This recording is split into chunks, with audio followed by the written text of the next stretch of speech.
Hey, how is everyone doing? I was just finishing up a brief little rant to somebody about how icons in Android are kind of actually a pain compared to good old iPhone iOS development, where yes, they make you output a ridiculous number of icons in every single density, shape, size, whatever is imaginable. But at least they haven't made you design your icons to be multi-layered, themable. Let's see, what were the other things? Oh, so they could be in vector formats, so the borders could have different shapes, and yeah, all that stuff. Honestly, I can't wait for Android to or for Google to suddenly decide, you know what, we need 3D icons. Oh, how about holographic icons? That'll be the next thing. Holographic icons for apps. All right. Anyway, welcome to the RambleCast. It is January 25th. I had to look at that like 4 times for it to register. How's everybody doing?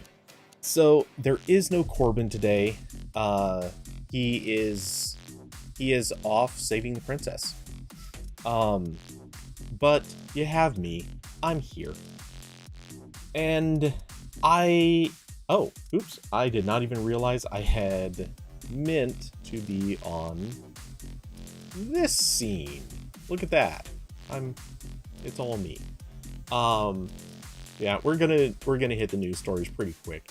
I don't have a lot of topics, but we'll see how rant worthy each of these is, because, well, I don't know. I think they're pretty rant worthy. But if anybody has anything to suggest, feel free to call it out. Let's see. Anyway, so before we begin, is there anything else I want to quickly hit or rant about? I don't think so. Well, there's always more that I want to rant and hit, but hey, this isn't a politics show, so moving on. Though we may as well just start with the political-ish thing. The DOJ is filing a second antitrust suit against Google, which, shocking, totally surprised. I think nobody saw this coming who has ever not read the news. Yeah, Google is constantly under fire for antitrust. Google is the new Microsoft. It's just kind of the thing. Like, it's popular, it's trendy. Who doesn't want to file lawsuits against Google for, making money? It might sound like I'm here to apologize for them. I'm not. I kind of don't care. Well, I mostly don't care, but full disclosure, I have a very pitiful amount of stock in Google. So, disclosure made. Oops. Hold on a second as I double check something. Yeah.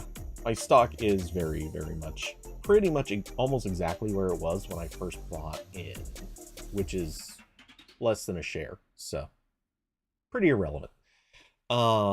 Anyway, so for those who didn't read the article, and I can understand that, this isn't the most exciting or sexy stuff, but for those who didn't read it, the short TLDR is Google has been a bad boy when it comes to advertising.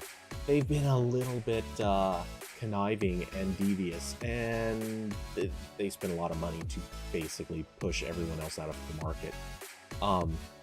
And of course, they're making the same argument Microsoft once did, of pointing over at the much smaller company and saying, no, see, clearly somebody else is doing it and making money. We can't be the only one. You can't call it a monopoly if Facebook is out there also advertising on just Facebook's own networks. But hey, so it goes.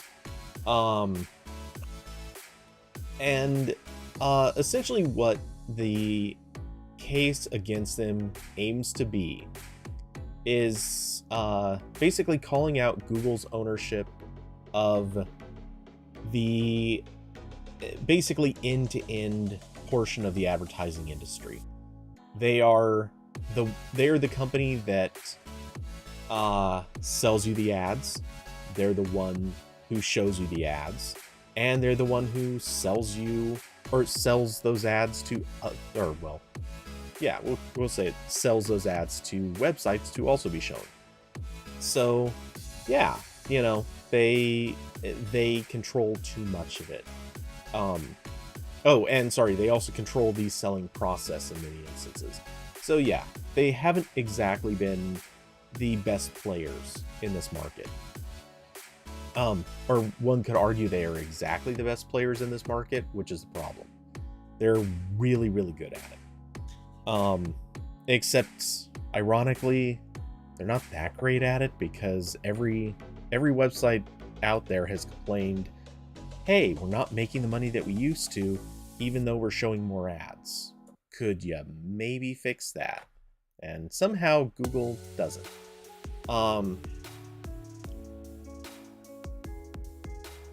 David, I hope I continue getting my free Google services in exchange for Google ads. Yep. I mean, that's the thing. No one's going to want to give that up. And for that matter, no one wants to give up all the websites that show ads. And I don't think anyone's presuming that any of that would go away. But I do see some interesting problems that the Justice Department is going to have to face with this charge. For starters, they're actually going to legitimately have some trouble proving a monopoly when very legitimately there actually are a ton of other ad networks out there. And for the most part, while yes, Google has too much control at each of the major stages of the business and of this market,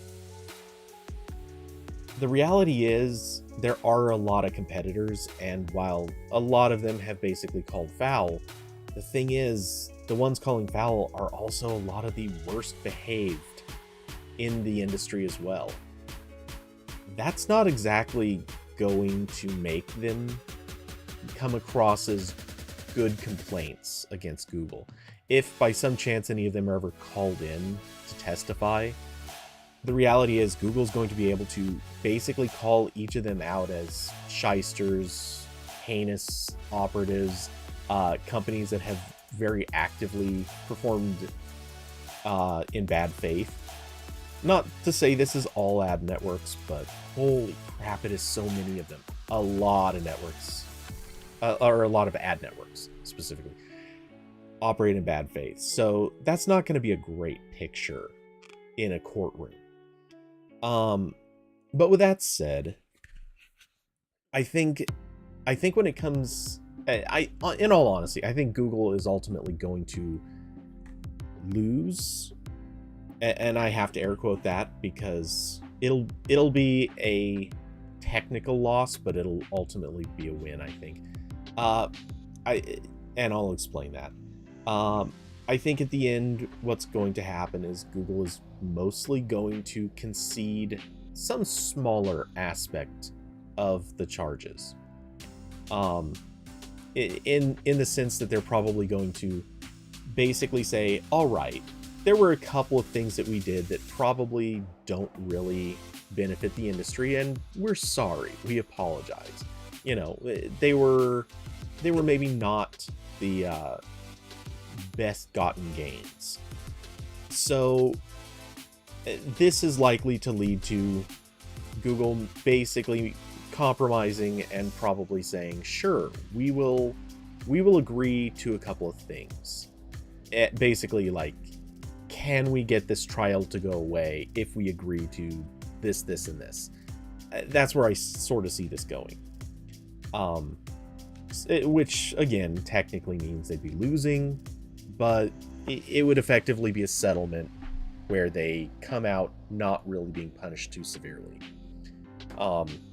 Frankly, I kind of think it's going to end up being, honestly, even more like a will pay huge fines, just ignore us from here on out. We'll see where that goes. But if in the offhand chance that somebody does decide, no, we're taking this all the way to the top, there will be no settlement, there will be no deals. How does this play out in court? Who can say? Courts can be kind of the Wild West. But the punishment is what interests me. How do you really break up this part of the business? Because right now, they're not targeting Google as a whole, which is good, because anyone trying to target Google as a whole would be nuts. You'd have to be like the kooky senator from California to try to target Google as a whole. But she is from California, right? I think. Anyway, so my hunch, such as it is that someone's going to throw around the discussion of breaking up Google's ad business, trying to force it into being 2 or possibly 3 different companies. I kind of don't see how that's gonna work, because Google has done a pretty interesting thing. They've basically merged all of their ad business so that it circulates within itself. Not only that, but a lot of their products are tied into more than one part of the ad business. I mean, everything from like Google Maps very literally sells, or not sells, but well, it advertises buying ads for companies. Like this is a big part of, if you know where to look, you'll find Google Maps pushes pretty hard for people to buy ads there. And a lot of what Google's doing kind of relies on having at least 2 portions of their ad business. Now, it's not implausible that the selling of ads, like at the forefront where clients come and actually basically bid on stuff, it wouldn't be unrealistic for that portion to be broken off. But in pretty much every other way, Google has tied itself up with its ad business so concretely, it would be very, very difficult to unwind all of it. And for that reason alone, I think anyone who comes along and pushes to force Google into a breakup would be very fundamentally arguing for dismantling a large, huge portion of Google's profit center. And they'll basically be able to take that to an appeals court and argue time and time again, nope, we can't do that. You would be destroying our profits, and we're not in a position where we can actually disentangle these. Obviously, some courts will not agree, but eventually they would find one that does. And that's all it would really take. And they would walk away from this with a win. So in the end, I have a feeling that this really will come down to... It'll come down to settling out of court, more or less. Like, maybe some things will still get tested in court, but I think a deal will be struck where Google will just agree to pay some big fines and change a couple of practices to allow some small competitors to sort of hold a little bit of everything, but not enough to matter. Awesome. Break up everything except Google Fiber. Oh boy. Yeah, the business that they can't seem to care about. That'd be fun.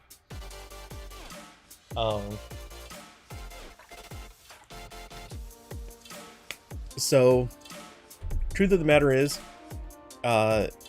when Google's stock price took a hit for this announcement, it's really funny because it didn't fall very much. It went down very minimally, at least considering it's an antitrust lawsuit filed by the DOJ. Like, that should, for most companies, you would think that would be a relatively big deal. And no, it barely dented Google's stock. It's actually still, it's only down a pretty small amount overall since this announcement. So I think that's the industry basically saying, yeah, cool, thanks for the news. Moving on. Google will keep their lawyers busy for a few weeks. Well, it'll probably end up being a couple years, but whatever. But ultimately, this isn't going to move the needle. No one's going to care. Anyway, on to other Google news. If I can find, hey, there's my cursor. So over in India, they're going to be doing something kind of fun. They're going to experiment with making Google host other app stores. Now, will this... Well, okay, so the backstory on this, basically, an Indian Supreme Court, or India's Supreme Court, has upheld a ruling determining that the Play Store has to be hosting other app stores, basically for full side loading, or not, sorry, to avoid having to side load them. This is intended to support competition. It's intended to give other sellers an opportunity to operate. Yeah. So, for starters, I don't remember ever seeing any similar ruling against Apple, which is problematic if you ask me. Obviously, Apple very much needs to be the one held to task on this, and I don't know if India is bothering with them.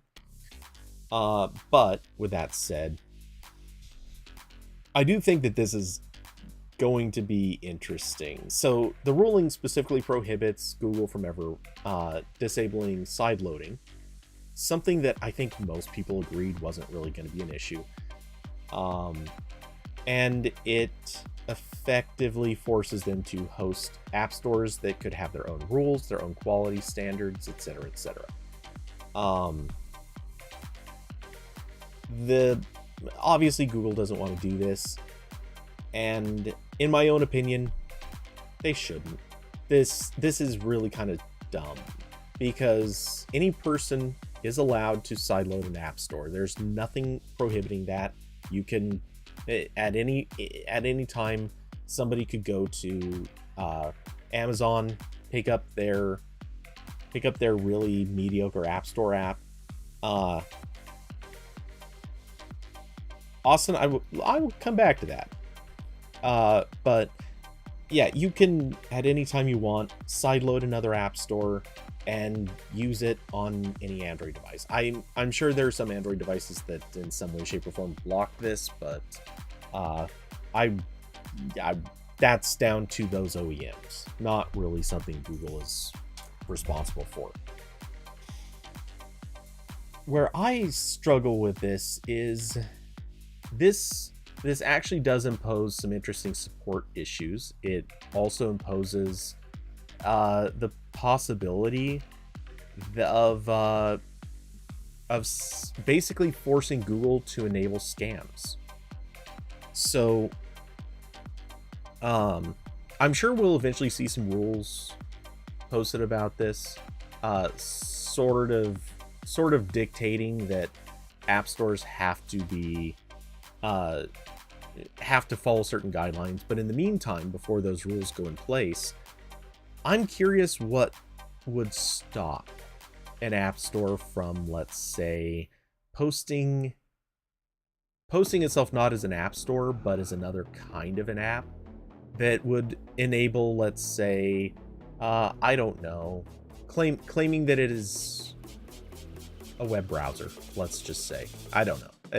Come up with any good excuse. But one of the fundamental functions of an app store is to install apps. Obviously, Android does have permissions related to limiting things from installing apps, but once that's in play, who's to say that an app store isn't going to then try to constantly install Stevie apps, or maybe app stores that are easily exploited or taken advantage of in various ways. There are a lot of interesting security complications here. People expect bad things from, let's say, a web browser. So people are going to be a little more cautious with what they allow a web browser to do. People don't expect that from app stores. People generally trust app stores, which is a problem. Frankly, people shouldn't even trust the Play Store as much as they do, but that is what it is. But as it stands, I'm seeing this as a really weird, complicated situation where Google is going to be on the hook to basically say, fine, we will host your app store, but we don't want any of the complications that come from it. Which is then going to be followed promptly by a whole bunch of users complaining that they downloaded something from the Play Store, and that's as much as they perceive of it. They got something from the Play Store. It will not necessarily entail the part where they got something from the Play Store that then got them something else, that then downloaded something else, that tricked them into buying something else. Now it's going to also have a lot of users who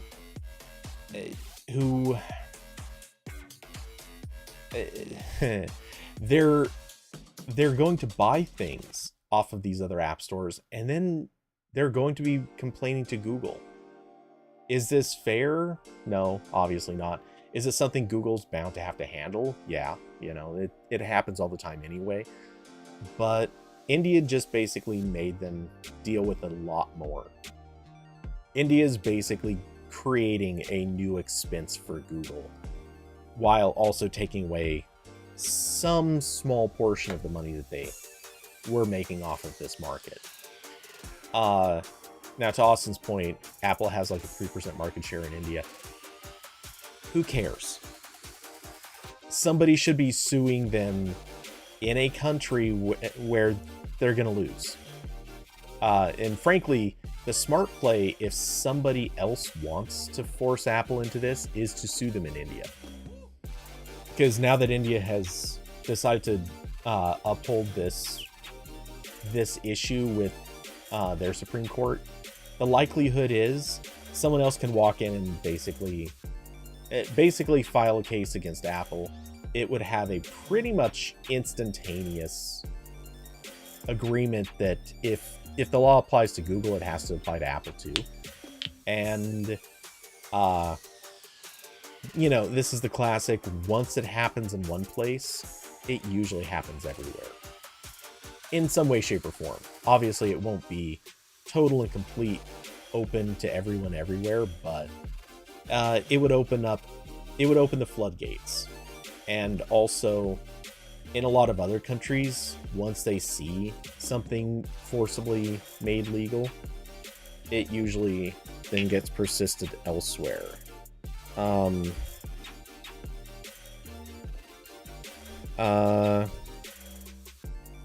okay. Got a message that is not really important right now.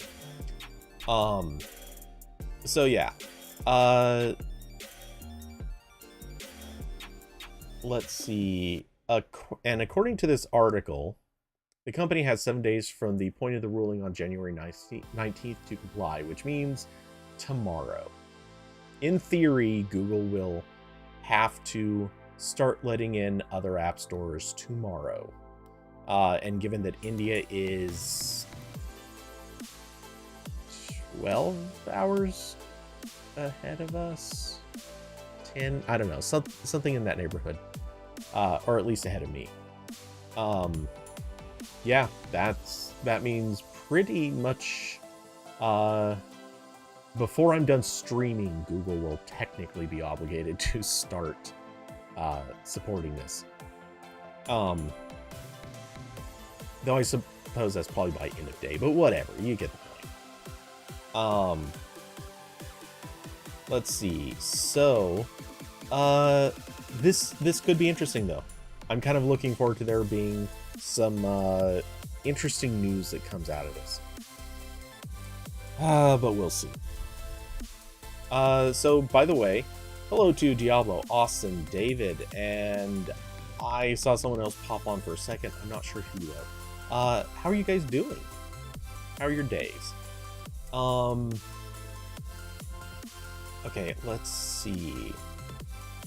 Switching away from Google for just a moment. Actually, I'm not sure how much I have to say on this. But sure, let's talk a little bit about CNET and their experiment gone awry. For those that don't know, CNET has been trying out this fun little thing where they have actually been writing articles using AI, basically ChatGPT, just to write articles.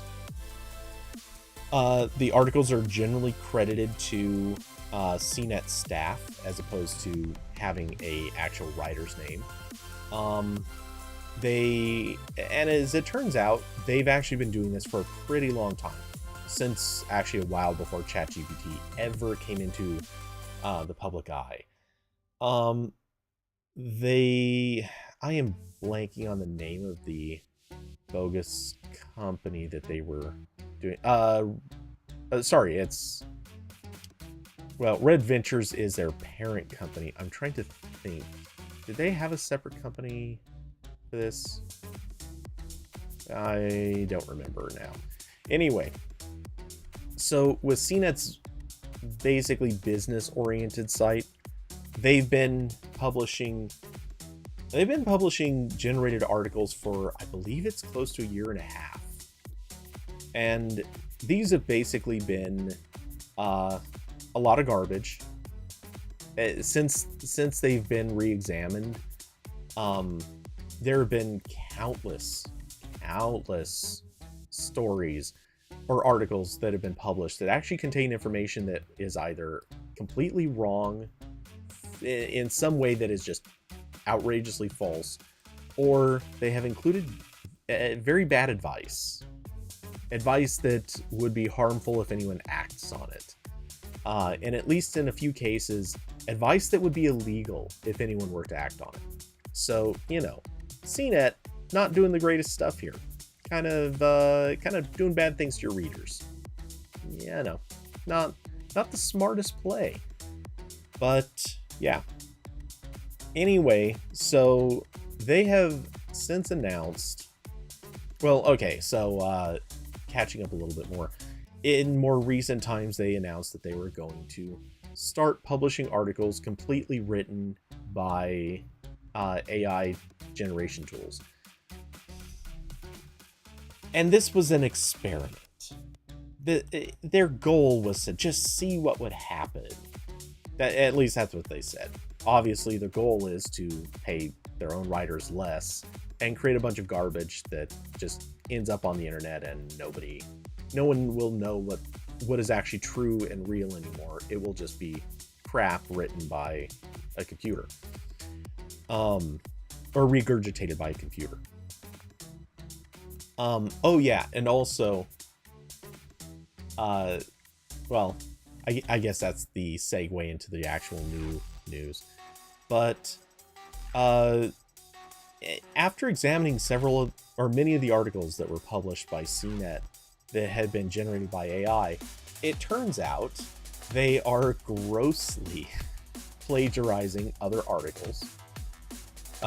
They have been wrong in countless ways, in ways that their editors have apparently been tasked with going back and trying to fix, which is turning into a pretty expensive disaster. And again, plagiarism. Like, it's funny because plagiarism honestly doesn't get dealt with much in this industry. It's funny how many times and how often we reported articles just at AP that were routinely being scraped, copy and pasted just in their entirety, or in many cases, sites would go take work that was uniquely ours and copy it directly into their stuff and just rewrite some words. I know some people who did this as a full-time job, let's say. Anyway, David, CNET is just an SEO farm anyway. That's what they become. Yeah. I'm reluctant to go so far as to call them a full content mill, but they're not far from it. And believe me, I would know. I've seen the inner workings of a content mill. It is a thing. But yeah, you know, it's kind of a mess that they're trying to basically cut out writers entirely, pay even less to make basically garbage articles that fill space. This is the most fundamental form of lying to people that I think I've ever actually seen. So, yeah, not a great thing. CNET's pretty well screwing up by doing this.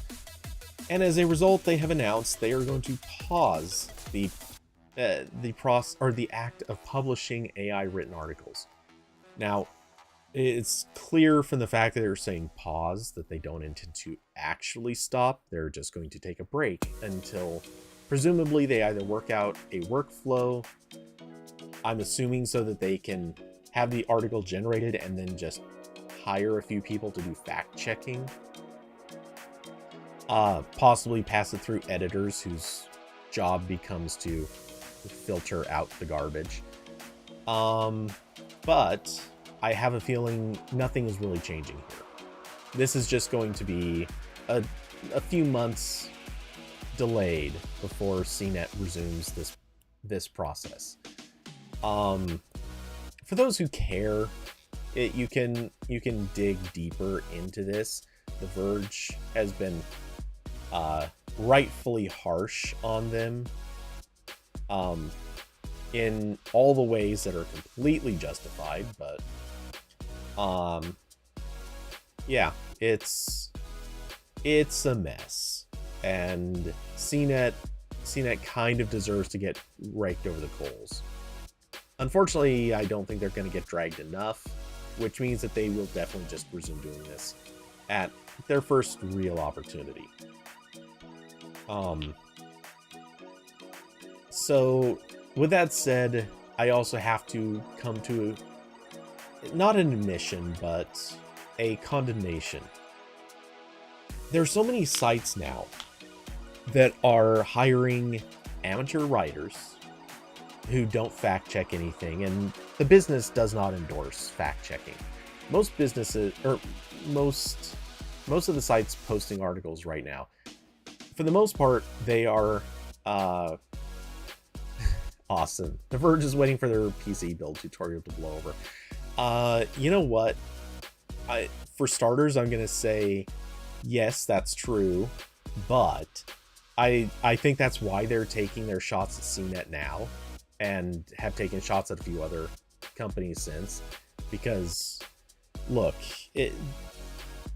when you screw up and stumble and fall down, you have a choice. You can either pick yourself up and lift yourself back up to where you were, or higher, or you can trip everybody else on your way down and hope that they suffer the same fate as you. Look, no one said that The Verge was a completely upstanding, ethical company. But to be fair, I think I don't blame them. I'd be doing the same thing in this instance, because CNET needs to get dragged. That's actually justified. So drag the hell out of them. I support The Verge in this effort. But there's so many websites that they are just hiring very, very low cost labor. Those people do not fact check. They don't research. They don't try that hard. And the industry doesn't actually support doing any of that stuff. It hires them at like a pay per article rate usually. Some of them get paid per word, but that's super, super uncommon. It's usually per article, usually based on length of article, but only by groupings. So like you might get paid for a quote unquote small, medium, or large article. That kind of thing is pretty much the standard. And those sizes depend obviously on the link. So it's like getting paid by word, but simpler. A little bit less math involved, or more math, kind of depends. Anyway, the thing is, if you're already in a position where you could write an article that's going to take you 2 days to write, or you could write the exact same kind of article with less fact checking in a day, and you're going to get paid the same either way. Which do you do? Unfortunately, it's a given.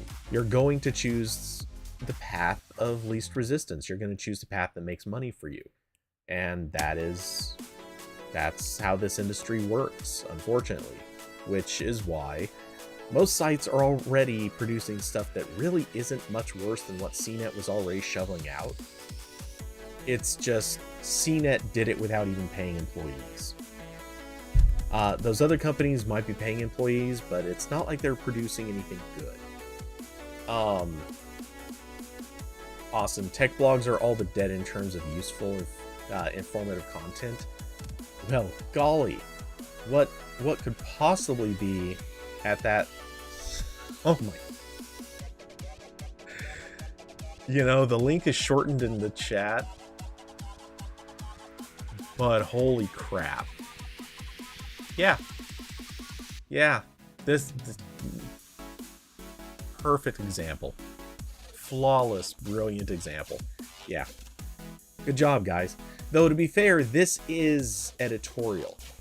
In my opinion, a looser set of criticism. Or rather, a different set of criticisms. If it's editorial in this nature, I mean, this is somebody just posting their opinion. No matter how wrong it is, it's still an opinion, and they're basically just making a case for what that opinion is. It's truly pointless, needless opinion, but sure, someone said it. And why not play devil's advocate? Yeah, I've seen plenty of. What is Andrew's position? I'm just curious. Senior editor? Okay. I was gonna say I've seen plenty of EICs and senior editors who posted ridiculously terrible opinions on other sites. And yeah. The fact is they're just posting an opinion. In many cases, they're not actually posting a real opinion. I don't know if Andrew actually believes what he's saying, and I'm not going to read it to find out. But there are a lot of instances, and I can certainly think of a few that have been a little too close to home, where people have posted stuff just to rage bait. Basically saying anything that they know a huge number of people will disagree with, show up in the comments just to say you're stupid to the writer, and then that's it. And funny enough, that works. Sadly, it works way too well. I remember entirely too many instances of Reddit getting some particularly stupid editorial popping up, and it resulted in a lot of people showing up to brigade the site, which often spills out over onto other articles and other writers, which is problematic in its own way. It hurts the site's reputation, and ultimately it makes good writers not want to be there, and it makes bad writers feel compelled to make more stuff that rage baits, that teases people to show up just to comment or hate read something, but not actually good content. So yeah, I think the industry as a whole is just in such a messy, terrible place. It has encouraged and endorsed the worst. Google is, sorry to say, but Google is highly to blame for this. The Discover feed has been nothing short of an absolute disaster for encouraging clickbait headlines and really garbage that doesn't need to be read. Which is funny because Google makes tons of ads off of people reading this stuff, so you'd think that they would want genuinely higher quality stuff. And I would say that after having seen so much of what gets surfaced to the top, it's pretty clear that's not even close to what they're propping up. So, yeah. Short version, everyone's to blame, and the stupid, terrible thing CNET did is only a fraction worse. Only trivially worse than any of the other terrible, stupid things that every other site is already doing. Yay. This is a happy show. Google turned us all into NPCs. That's good. So, something that's kind of funny, just the weirdest of coincidences. Right before this, immediately before this, like one of my practices every time I'm about to start a RambleCast and sometimes the game streams, I actually, I open up YouTube so that I can click the go live button, and usually I end up watching a short video. They're usually 2-3 minutes from a group called Viva la Dirt League. Viva la Dirt League is basically doing jokes about fantasy role-playing games kind of stuff, MMOs usually. Anyway, there happened to be one from a month ago titled Not Skipping Boring NPC Dialogue. Here's a link to the video. I'll let you guys watch that as you feel so inclined. And funny enough,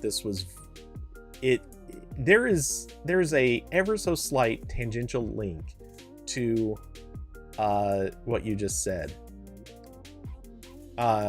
Except you kind of have to twist it so the writers are the NPCs, because the readers just want to show up, say skip dialogue, and move along, which is fundamentally the same as saying they just want to read the headline, look at the pretty pictures, and then jump to the end of the article, which is kind of what a lot of people do. That has also been a big encouraging factor for how things have gone the way they've gone. If a lot of writers feel like everything that they're writing isn't getting read, they care a little bit less about writing. But it is what it is. Let's see. So I'm going about an hour, and I'm pretty close to running out of topics. So again, if anyone has anything that they'd like to suggest, feel free. Either that or we'll just keep this a short one. But so I've kind of complained about this in chat, but let's switch over to one more thing that in theory this has, I'm using Google as a tipping point, but it's got everyone. Written by AI, debated by NPCs. That would actually be hilarious. I would kind of like to see in the classic way that they had like Siri, Amazon Alexa, and Google Assistant all talking to each other. I would love to see that happen with AI generated messages. I want to see multiple AIs argue with each other about the merits of AI generated articles. But it needs to be put to voice just to really land it. And without question, the one that is in whichever AI is arguing for AI needs to be voiced by Amazon Alexa. It it's the worst voice. Hands down, like it sounds the worst. Let's you know what I'm saying. You know. Anyway. So, Google's laying off 12,000 employees. Microsoft was laying off, actually, what was the number? Now I don't remember. I think Microsoft was 11,000.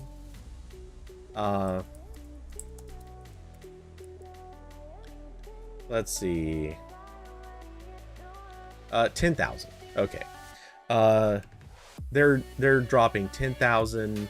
Amazon is dumping a ton of people. The list goes on. Like, every major tech company has just slashed their workforce by... Usually the number isn't actually that high, percentage-wise, but it's just still a lot of people.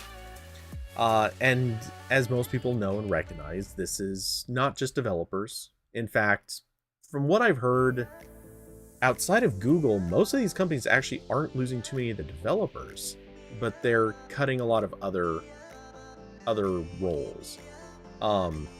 Google apparently actually is cutting a lot of developers, which is staggering. But yeah, this has become kind of a common thing. I don't... How hard would it be to find that article from... let's see. There was somebody... I saw an article or an editorial posted on Windows Central. Don't go look for it. I don't want them getting the clicks. But let's see if I can't find that, because I know that was posted to a chat room just like 2 days ago. And I will pull it up. I forgot to look for this in advance. Ah, here we go. So, let's see. In chat, they've learned from the best about which staff are most important. Bomber. Jeez. But, yeah, this editorial on Windows Central basically are making an argument I partially agree with and partially think is idiotic. I'm just making friends with all the senior staff at various sites. At least it's all with Central in the name, so I'm not too worried about it. I wasn't going to ever work there anyway. But yeah, this editorial basically argues, hey, how dare... or it's calling out the people who say, how dare a company lay off a bunch of people right at the same time as they're spending a lot of money on elaborate things like hiring Sting to play a concert for about 50 people, or for that matter, even just hosting a ton of stuff at the World Economic Forum in Davos. You could pick apart a whole bunch of other instances. I can certainly think of a few other companies that have been notoriously blowing money at the same time as they announced layoffs. And this editorial made certainly a valid point, and I'll agree with it. In some of the cases, the layoffs are related to products that died. Let's be honest. Google probably let go of a lot of people that were working on Stadia. They could have moved them around in the company, and I'm sure several of them were moved around in the company. But that number of people that got laid off, do you think it might have been maybe a higher portion of people coming from Stadia than coming from other divisions? I'd almost bet on it. Microsoft, hey, developers quaking in their boots. Ugh, yeah. So, there is a validity to the notion that in some cases, yeah, there are parts of a business that failed. There are parts, there might be divisions or groups that, you could try to reseat the developers, but no matter how hard you try, no matter how far you go, they might just not really be a good fit inside the company. Though, to be fair, we're talking Google and Microsoft and others. Chances are there was somewhere else in the company. But did you need other people in those places? Probably not. So that can be a factor. This particular editorial goes on to defend hiring Sting, basically by saying they probably laid out the money way in advance, which that's true, though. You know, you hire Sting. I don't think they hired him before the pandemic. They probably hired him a few months ago. And I think they already knew the economy was not in its greatest position, so his argument, I think, is kind of nullified. But instead, I think there is a valid argument to be made for saying a company can spend money on PR. If anything, their expenditures in PR are usually aimed at growing the company's business, which fundamentally it creates jobs. So I'm not opposed to companies spending money on sometimes elaborate, showy stuff if it's all about courting new business, trying to get traction for a product, or in some cases just getting consideration from people who have the money and the power to make decisions. David, yes, I know. Not well. Let's be honest. If it has Central in the name, shill is probably a big part of what it does anyway. But not even necessarily for the companies by which they are named. Just look at the products that they hustle out in their deal posts. Anyway, yeah, we could obviously pick on them for this, but I'm taking this argument and applying it to the whole breadth of tech companies. Which leads us back to the actual layoffs, though. And I don't deny for a second, every company should be more responsible with its money, especially in bad economic times. Look, the fact of the matter is, you've got executives who are giving themselves huge bonuses, while their employees have largely gone either without raises or in some cases they're actually getting hired at lower rates than they were a few years ago. This is actually not that unheard of in the tech industry. A lot of people have been desperate to find work, which is funny to hear as all these companies keep also arguing that they don't have enough people to fill roles. That's always a really strange one for me. But yeah, at the same time, you've got CEOs taking larger and larger bonuses. You've got executives, C-level executives in particular, but even going a couple of steps down the ladder. You've got a lot of business people who are pretty proud of themselves and give themselves a lot of high bonuses. If they weren't getting paid $1 million plus a year, you could hire a couple more developers off of that without even breaking a sweat. It's funny how a developer that costs, say, $125 to $150 a year is a hell of a lot cheaper and more effective than giving an executive another $1 million bonus. Just saying. And likewise, I've known a lot of developers, so many developers who've looked at like the marketing materials for a company, and you know how every company loves to post the pictures from their latest event, and they always hype up how fun of a company they are. You know how many developers I've actually known, like literally stood there and watched them look at that stuff and say, I don't want to work for a company that has these constant events. That sounds terrible. They're not fun. They feel like obligations. Can we not go to this stuff? And in a lot of cases, they're kind of compelled to. But those events always cost a fortune. They're extremely expensive to have catered. It usually takes place at a location that is fairly pricey to rent. And a lot of times they have to hire a band or live performer or something. And that quickly turns into another big bill. I'm just saying, like, companies are not good at spending their money, and in a lot of instances actually could have spent it better and kept a few more people working. Let's see. Austin saying, I think half of this is bad decisions on what businesses to charge.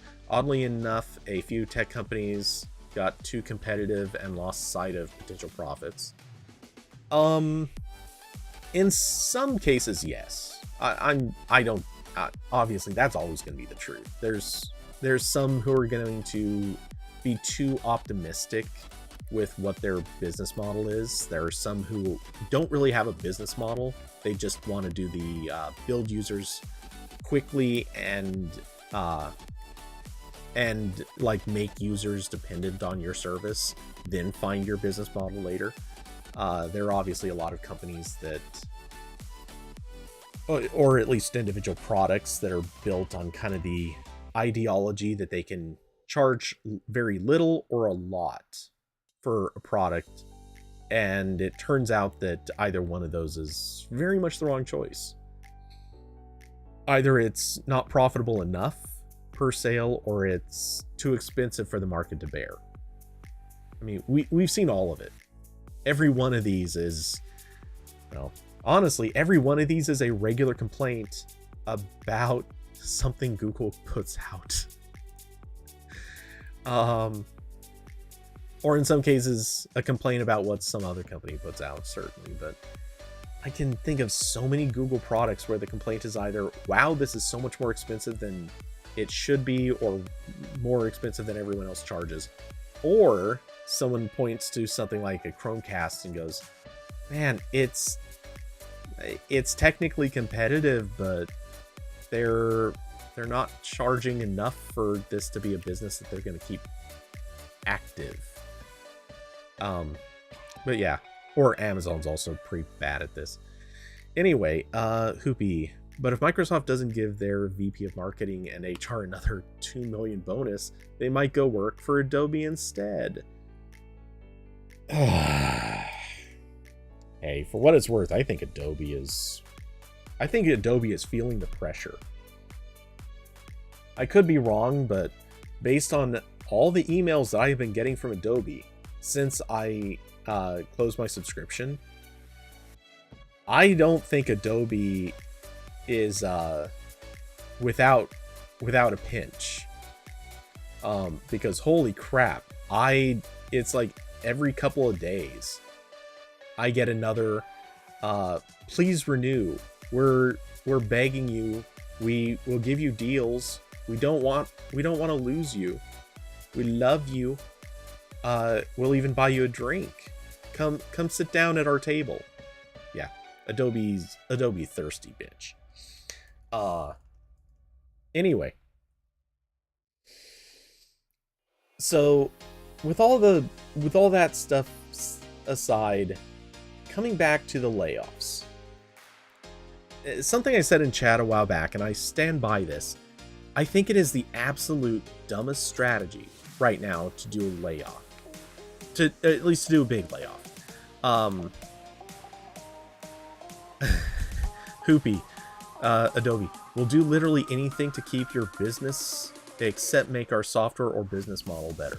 For what it's worth, their software has actually been getting a lot better. It's still horribly inefficient. It's gross how much RAM Lightroom and Photoshop take. But they have legitimately added some pretty neat features, and some that I miss a lot in Affinity. So there is that. That being said, yeah, I was very clear when I canceled my subscription. The reason was price. So I'm not surprised that all of their emails to me have basically been, hey, please come back. We'll give you a big discount. But it's like, yo, you're not giving me the discount I want or need. So, nope. Sorry. It's not like they aren't making their money. And if they, I'm not going to pretend that if they slash their prices even by 50%, I'm not going to pretend that that would get them double the number of customers and ultimately end up making them as much or more. I'm sure they would, I'm sure they would make less, but I don't feel like if you're running a subscription model, the strategy is not to find the tipping point where you can make the most profit off of your customers. It's to make your customers feel like they don't want to ever leave you. And their price is high enough that a lot of people are either on that edge or have made the jump to say, yeah, we're done. We're out of this. Thanks for trying, but we can do better. That is not the position you want them to be in.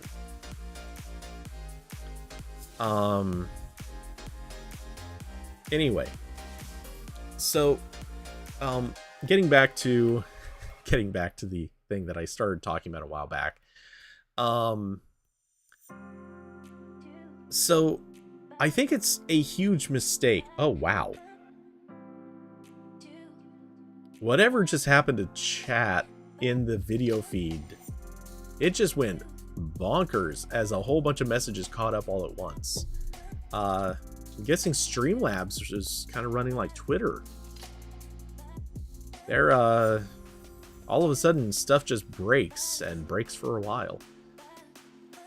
And, hey, how great is it that we haven't had Twitter conversation on this show for, like, 2 weeks, or 3 weeks? I don't know, something like that. It's been a little while. Not talking about Twitter is kind of great. I'm sure we'll have something new to rant about soon enough. But yes, anyway, so all these companies are laying off huge swaths of people, and look, I'm sure some of them either needed to go anyway. I think there was, to some extent, a kind of an opportunity here to cut some dead weight that they were already looking at. Look, certain people just don't put in a lot of work, or they're hostile or toxic to the work environment, or maybe, you know, maybe even in the positive way, like maybe they're very friendly and people like them, but they're the types that consume a lot of time in some way, shape, or form. I'm sure that some of that was probably dealt with in these layoffs. I imagine Google probably contacted most of the team leads or managers and basically said, hey, do you have any people you need to get rid of? And I wouldn't be surprised if a good, I don't know, probably 10% of these are probably people that somebody out there wanted to not have to deal with anymore. I'm sure also a chunk of this is developers. Obviously from Google, that seems to be a very large part of it. Other companies have not been cutting developers as readily as Google has. Though we've certainly seen a few from Microsoft and Amazon and others, but Amazon, it seems most of their cuts have been from the warehouse, most from warehouse or various other operational positions. I guess operational is the right word. Not too much development, which I think also actually speaks to just how few developers they actually have. Let's be honest, Amazon does not seem to maintain a very large development crew. Microsoft has lost some developers, but I've seen a lot more of Microsoft people seem to be non-developers. Austin, Alexa got gutted. Yes, I did hear that. Not gonna lie, it's kind of hard not to. I'm not gonna say laugh, because it's not funny, but it feels telling that it feels very telling that happened. Oh, damn. saw an email that had me excited for a second until I looked at what it was past the subject line. But oh well. Yeah. Alexa, I think, is probably not going to fare well in this. Do we think the Echo Devices division also got gutted? I don't think so. Not gutted, at least. I'm sure that they probably lost a few people here and there, but hardware, well, specifically profit-making products tend not to get gutted. And as far as we can tell, Alexa services and speech and all that stuff, a lot of that work, it's not done, but it doesn't need a lot of revision, and people wouldn't notice if it falls a little further behind. As long as it just gets better as time goes by, people aren't going to notice that like Alexa right now is 3 to 4 years behind anybody else.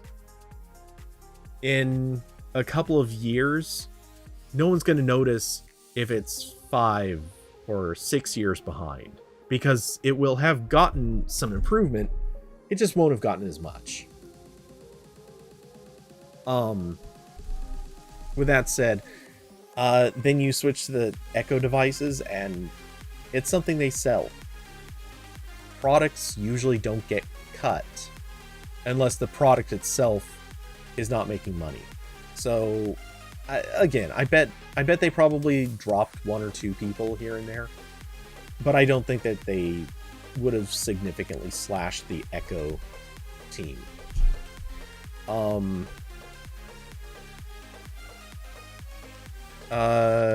Austin, yeah. Also, to what Austin said, yeah. They did lose. Well, so they lost some, but Amazon does a lot of partnerships to fill their Echo ecosystem, and yeah, that's also very true.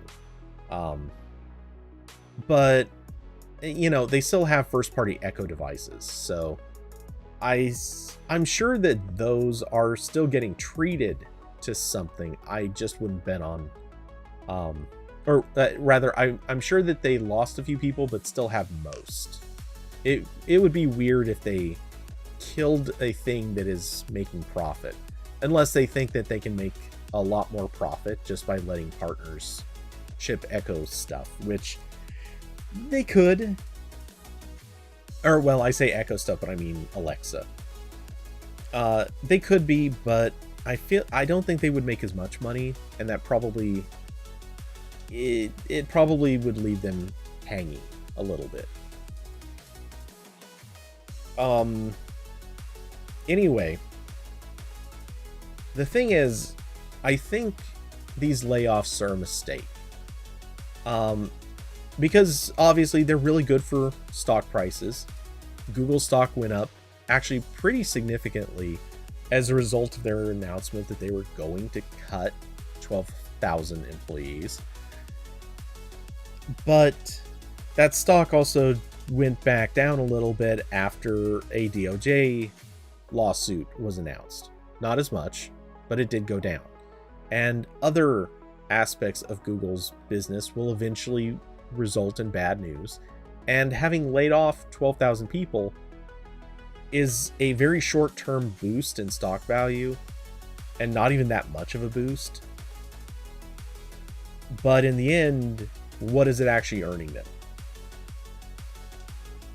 Poopy. Sundar is going to go on CNBC in a few months to complain about how Alphabet is short-staffed because nobody wants to work anymore. You know, tech companies have not been pushing that narrative. I don't know if you've noticed this, but it's like everybody but tech companies. Again, notably, Amazon being not a tech company, but they're a shipping company, not a tech company. But yeah, tech companies aren't really pushing that narrative so much. And notably, was it Home Depot? Yeah, it was Home Depot. their founder recently went on a tirade about people not wanting to work. And the company itself was like, yeah, no, we're not associated with him anymore. He hasn't been part of the company in like 20 years. And yeah, it just goes to show not all companies are going on that roundabout narrative. Fortunately, because it's such a dumb thing to say. Move Google HQ to India. Careful, don't give Sundar ideas. He's honestly, I kind of had suspicions he might be planning to do that at one time. Because he sure wanted to move everything else about the business there. But yeah, the layoffs, I think, I'm gonna say this again, I think are a bad idea.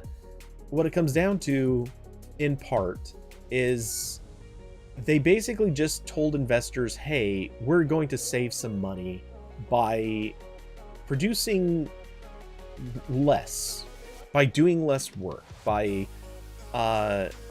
making fewer products. We're going to save some money. And because of that, we'll have a little more money in the bank, which looks good on a call sheet, but it doesn't look great when in a year or 2 years, every other company that is out there is coming out with new products and you don't, or you have fewer new products. It is a much stronger position.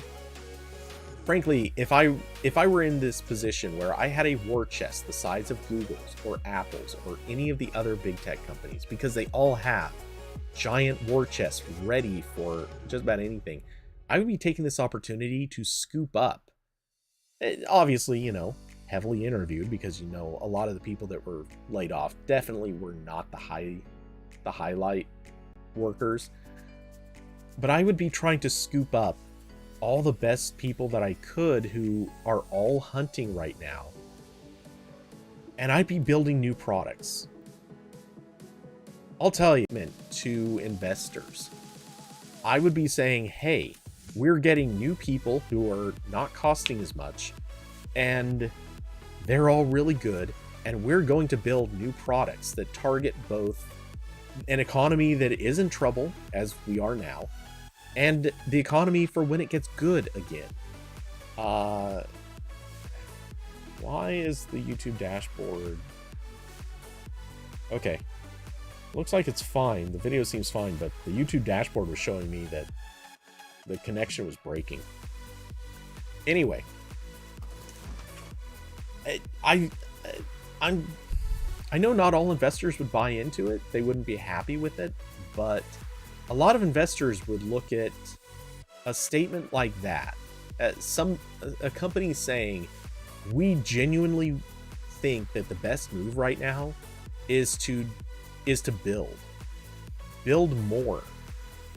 Take the time where the average consumer can't afford a particular product, and let's fine-tune that product. Let's, instead of rushing a thing to market, let's take an extra year to develop it, and by then the economy will be in a better position, or people will be more inclined to pick it up, or maybe we can find ways to reduce the price on a product and while also making it better. Assuming DeepMind didn't predict the end of the world in the upcoming months.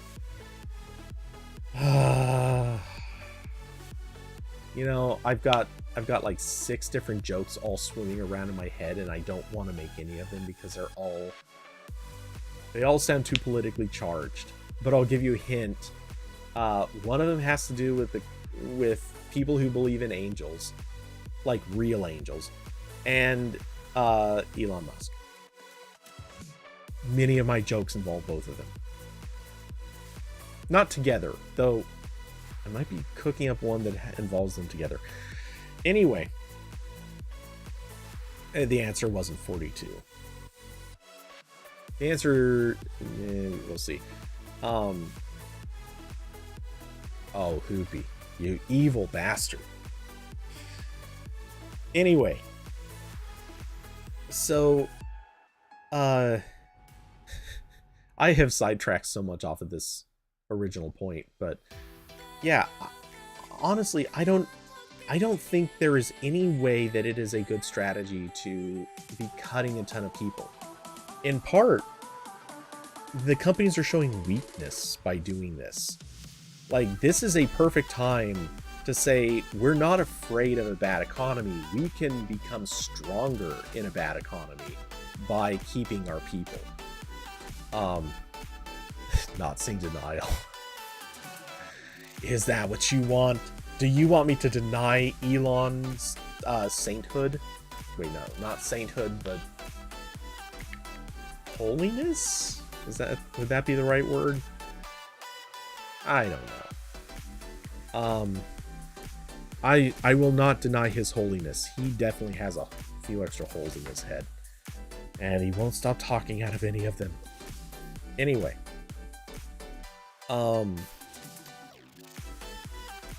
but oh yeah, strengthen a company. I think at this stage the smart play is to show investors that you're not only confident that you can do well in a bad economy, you can actually you can take that time to prepare, to build, to become stronger than your competitors in various ways. Imagine if they took this time to just keep making, let's say, Google Assistant even better. Or, you know, I didn't pull up this article, but there was that article about Google is bringing back Sergey Brin and oh my god, why am I suddenly blanking on his name? I thought it would come to me as soon as I said it.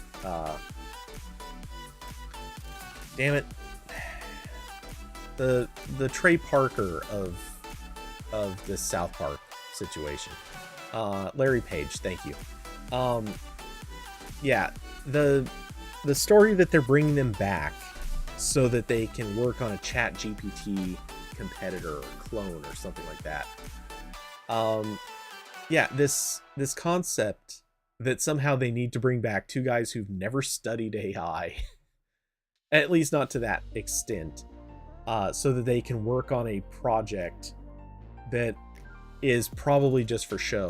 Yeah, it's kind of dumb, but whatever. If that's what they need to do for show, it's what they're gonna do. But the practical truth of it is, they should definitely be working on these projects, but they shouldn't be cutting people from the other projects that may need them or would benefit from further development. Obviously, the more they iterate, the more they build up their existing products. Just think about in a couple of years, if they can get Google Assistant to the point that they keep saying that they want to, and they can do it by, let's say, I don't know, 2025, 2026, something like that. If they can build up Google Assistant so much more by then, how's something like Siri or Alexa gonna look? Because I'll tell you right now, honestly, I don't expect Siri to get any better in the next like 2 to 3 years. I think we know, almost beyond doubt, Alexa's not going to get better. Both of these things are basically going to stall. Google can take advantage of that. They can build up and become the indisputable champion of voice assistants. I mean, they already kind of are, but why not really knock it out of the park? Like, lock that thing in so there's never going to be a discussion about it again. They still haven't figured out how to monetize the assistant, and it's not the product purchasing driver everyone expected. That's true. But what if it could be? What if it reaches that point that everyone just that even like hardcore Apple fans will just conclusively say, you know what? Siri sucks. Let's just go buy the Google Assistant thing.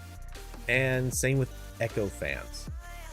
Because apparently Echo fans exist? I don't know. But yeah, what if Google can push to that point?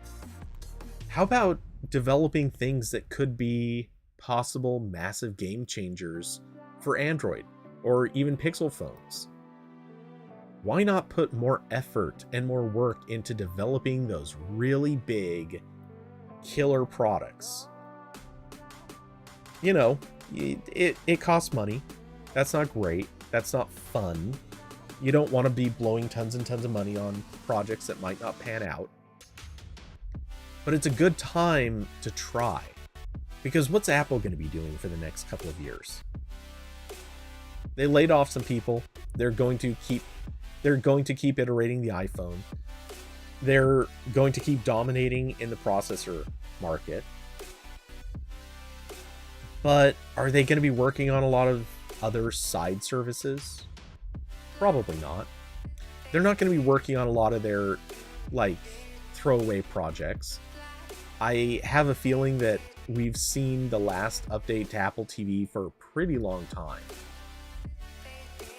Wouldn't it be a good time to come out with something, or to work on something that could be used to take your own company a step higher, to make people really, really want all of the really cool stuff that you can build?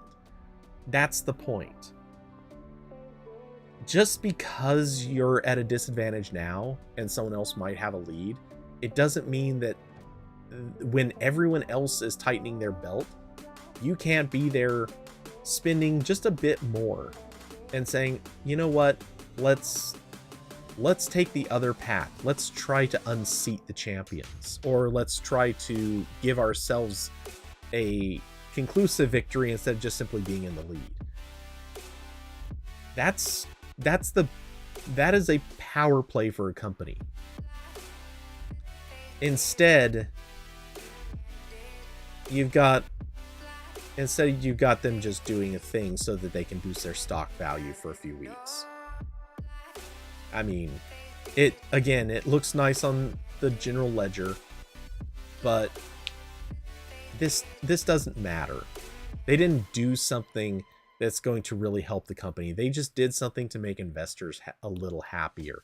And what's going to happen now? Honestly, a lot of those investors saw that their stock went up, so a few of them are sure going to hold on to it, but some of them are probably also looking at it saying, all right, cool, this is awesome. Now I can sell and buy something else that hasn't announced layoffs yet. This isn't doing much for their company, and that's the problem. So yeah, that's the case I'm making. I think it's foolish to, in the current circumstances, take Google private. Oh god. But I think in the current circumstances, the smart play is to be trying to build stronger, not just cutting some costs for the hell of it. Let's see. Hoopy, Echo fans are mostly Apple users in your experience? Yep, that's entirely true.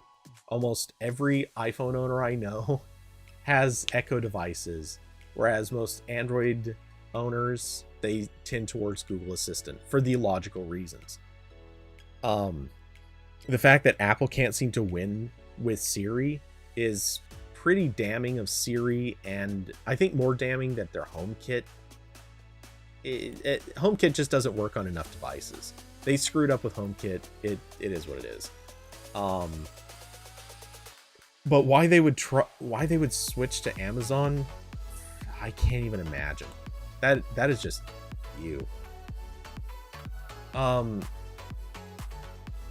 But yeah, and exactly what you said next. They for whatever reason, they seem to think Amazon is more trustworthy and more Apple friendly than Google. I don't get that at all. Not even a little bit. But hey, they do what they do. Though I like to tell myself that it's also just because there's a certain degree of I need to spend my money. Which very famously a lot of iPhone owners are keen to kind of spend more money, be it on apps or accessories or whatever. And Echo really likes to help you do that. I'm still blown away. When I did a review of the Echo Dot, I could not believe, I couldn't wrap my head around how many different ways it tried to just sell things to me. That is all it wants to do, is try to sell things to you, and it's really irritating.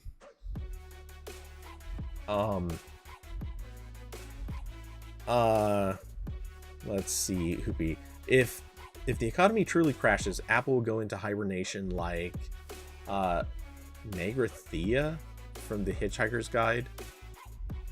I don't remember that name, but yeah. I don't think they'll go full hibernation. Honestly, actually, I think they'll, if the economy really gets bad enough, I think that they will probably try to, I think they'll be more apt to actually splinter off and basically make the high-end products aimed at people who can still afford it. And probably that might be the thing that finally convinces them to make a budget iPhone. It'll still be expensive, but I could see them targeting that.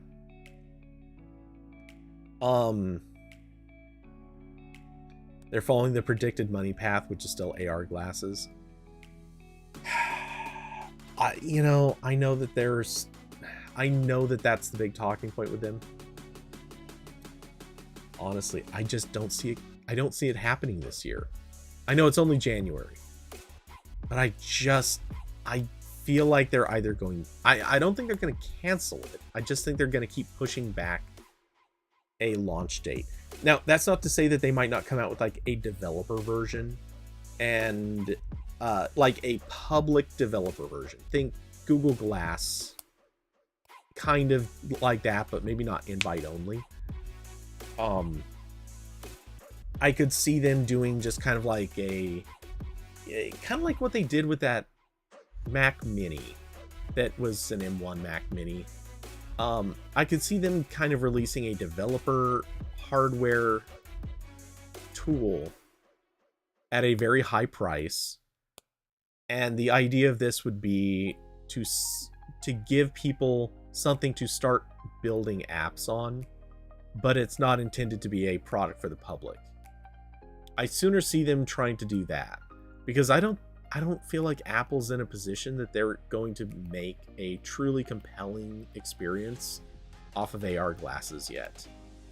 And so sort of feeding that off to other developers might be the only way they get there.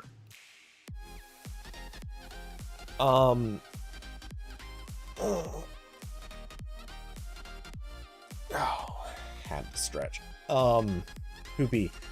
Regarding weird Apple Amazon users, I've seen a lot of very Apple fans parrot Google sells data, which makes me think they simply are unaware of anything outside Apple, so think only Google sells data. Yeah, no, yeah. Google very famously doesn't actually like to sell much data. They're way more into the, we're going to collect data so we can use it for ourselves to sell ads better. But they're not, I mean, they do sell some data, but they're pretty good about the privacy compared to Amazon, who actually is known for selling data. Not as bad as Facebook, but hey, it is what it is.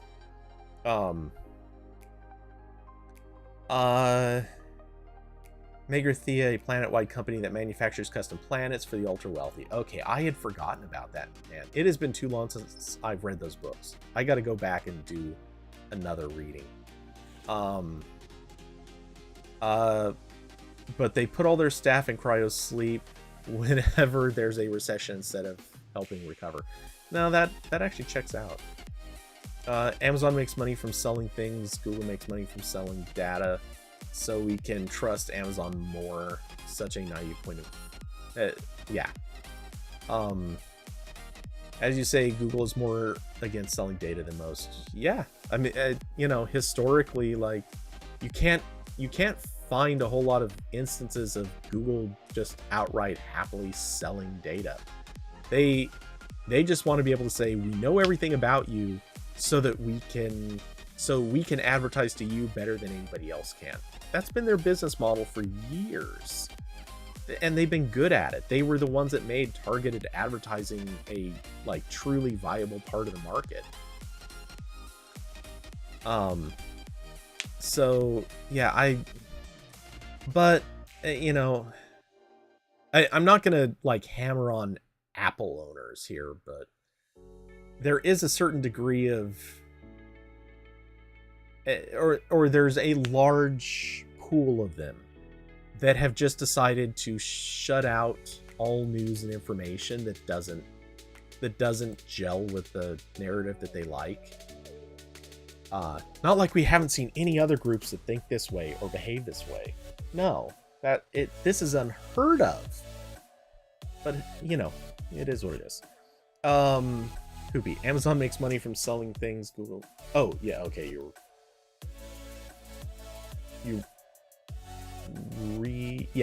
reposted that.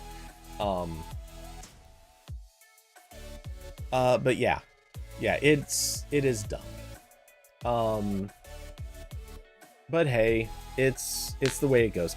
It's always funny to me. I listen to this one podcast that, and I mentioned it before. It's three very serious Apple fans. It's an interesting podcast for a few reasons, but not necessarily the pinnacle of informative stuff. Anyway, it's funny to hear one in particular talk about Android, because he is so ignorant of everything about Android that he's, in some cases, he will say things assuming that they are still true, that were maybe true back in like the Android Jelly Bean days, or sorry, not Jelly Bean, no, Gingerbread. Sorry, I wanted to say Gingerbread.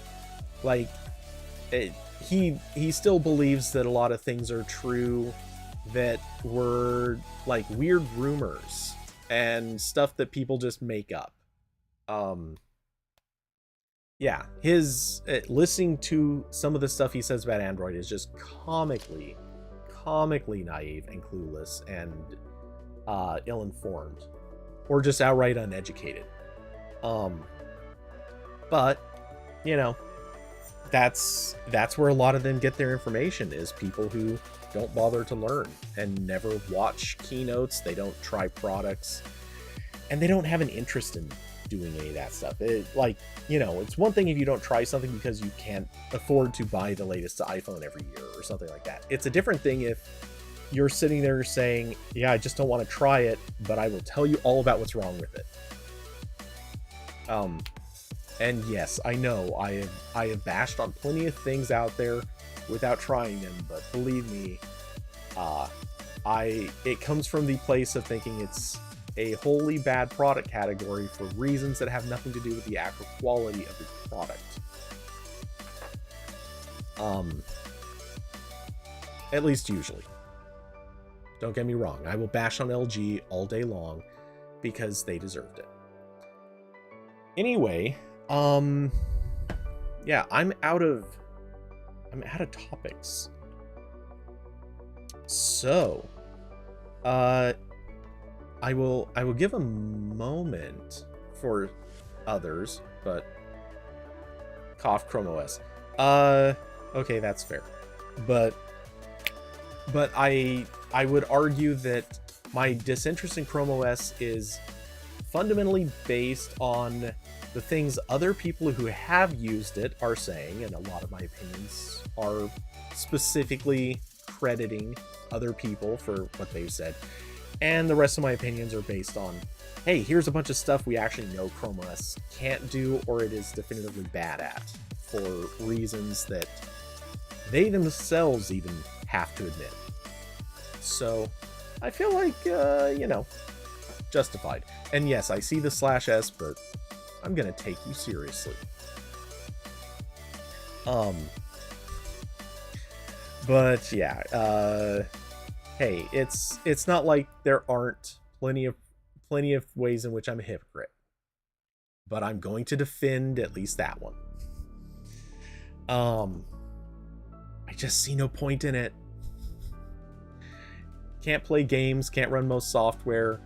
I think the original point of Chrome OS made more sense than what it has become.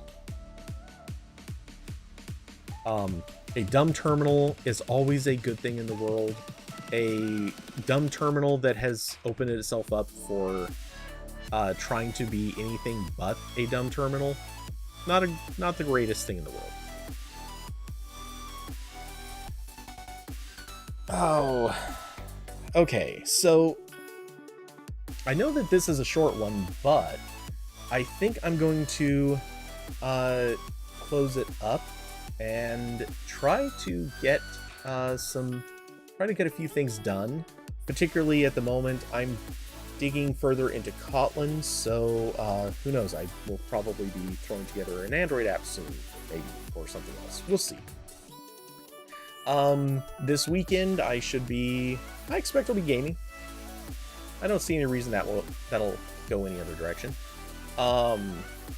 Poopy, I still think, I think Chrome OS still fills a decent niche of a device with better controls than an iPad, but isn't as complicated as a Windows machine.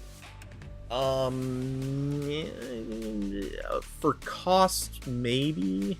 I would argue Mac OS kind of does that.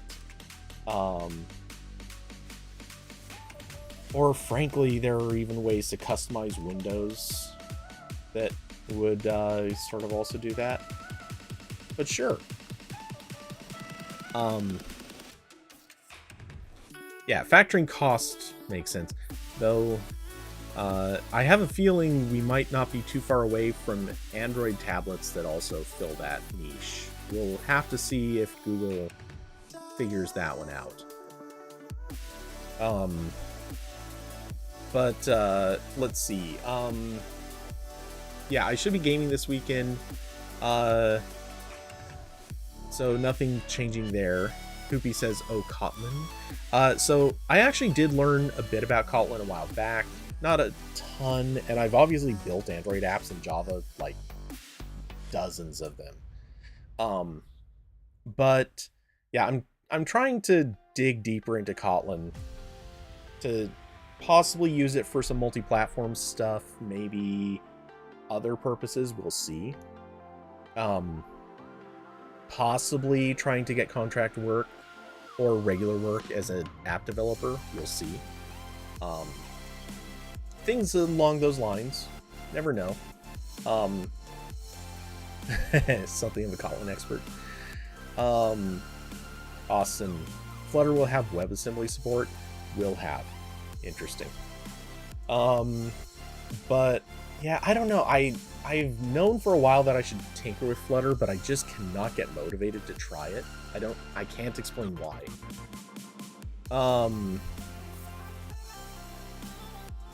Custom Windows can do that. Yeah, grandparents will get right on that. Look, I'm just saying you can customize Windows at a factory to behave certain ways quite a bit. And I say at a factory, I don't necessarily mean at a literal factory, but they do still support a lot of slipstream stuff. So just saying, you can create an easier Windows experience without necessarily throwing the whole thing out and switching to a different OS. But anyway, yeah, so I'm gonna go take care of a couple of other things. Does Windows 11 still have S mode? I do not know. I have not touched Windows 11, like literally at all in any way, shape, or form. One of these days I would like to, but we're not there yet. But with that, sorry, I now that I have it in my mind, there's something I want to go take care of. So with that, thank you all for coming by, hanging out, being part of the conversation with me, filling the chat with, it's actually been a nicely, beautifully chatty day, which makes me kind of sorry to go, but I also, again, still have to go take care of something.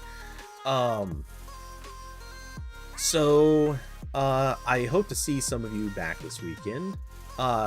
Definitely hope to see all of you back next week for the next RambleCast, where I suspect we'll have a Corbin back in the room. We'll see what happens.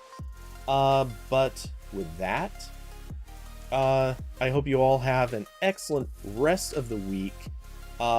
Look forward to the movie post as usual, and of course, some Last of Us on Sunday. So far, digging it, and we're not even to the good parts yet. I'm just saying, we're not even to the good parts yet, and the show's doing pretty good. And with that, good night, everybody.